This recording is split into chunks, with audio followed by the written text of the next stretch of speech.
Hey guys, welcome back to Fantasy Tip. My name is Julian, and much like the last 2 weeks, this video is going to tell you about 5 tips to help you win this week your fantasy finals and take home that trophy. Before we get started, guys, please leave a like, subscribe, hit that notification bell, and follow me on Twitter at Fantasy Tipped. Let's jump right into the content now with my first tip. And that tip is to add players before the week begins. So if you're in a matchup right now that happens to be not that close and maybe you don't need to use all your ads for this particular matchup, well, you can start adding players for your next week's matchup since you won't need to use the ads for this matchup. The players I suggest adding are from the following teams: the Arizona Coyotes, the Colorado Avalanche, the Seattle Kraken, the Washington Capitals, Chicago, Dallas, and Vegas. Arizona, Colorado, Seattle, and Washington play on the Monday, Wednesday, and Friday off nights, whereas Chicago, Dallas, and Vegas play on Monday and Wednesday. So you will be able to fit pretty much any player you add to your team in your lineup on those days because they are not busy nights. Now, Chicago also has 2 off nights the following week, because if you have a double week, which most people do, well, Chicago also has the Monday and Wednesday off nights next week, so they can make for, honestly, really good players to add.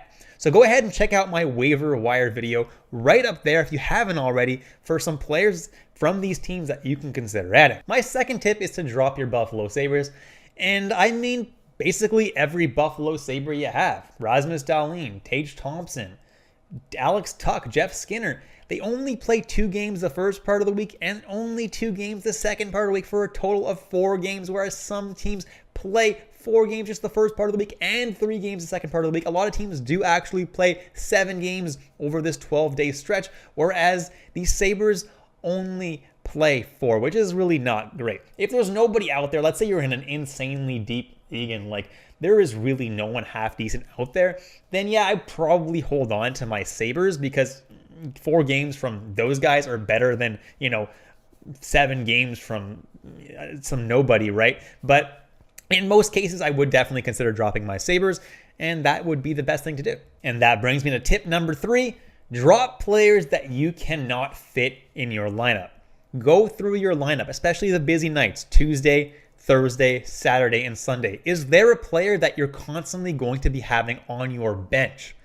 If there is, and he's not playing a single game, yeah, don't have him on your team. Even if maybe he'll play next week, it's not worth having him a full 7 days without playing. Like, that's a lot of time that you're just having someone sit on your bench and not get you points when you could have someone that plays on the off nights and could potentially get you points. So it's definitely something you're going to want to look at and make sure that all your players can actually fit in your lineup. And that brings me to tip number 4. Don't use up too many ads. In most leagues, you get 3, 4, or 5 ads per week. You're not going to want to use up too many ads right away because this is a double week. So don't waste all 4 of your ads early on in the week. What happens if you get an injury? Suddenly you have an empty roster spot and you can't do anything about it, right? So definitely leave a couple of ads for the second half of the week.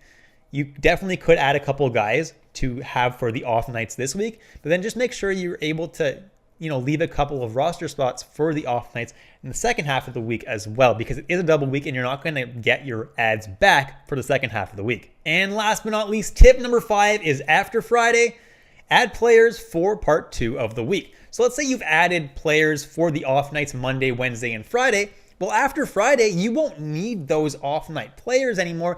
Then you can consider adding players for the off night for part 2 of the week.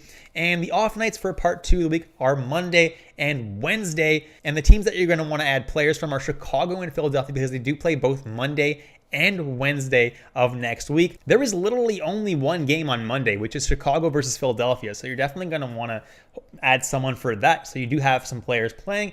And then on Wednesday, again, they both play. There's a few other teams that play, but it's definitely also an off night. So those are the games that you're going to want to stack up for. And that's it, guys. Thank you so much for watching all the way through. I will be releasing another one of these videos towards the end of the week to help you out with the second half of the week and help you secure that fantasy trophy. So please leave a like, subscribe, hit that notification bell. Hope you guys enjoyed the content today, and I'll catch you in the next episode of Fantasy Tipped.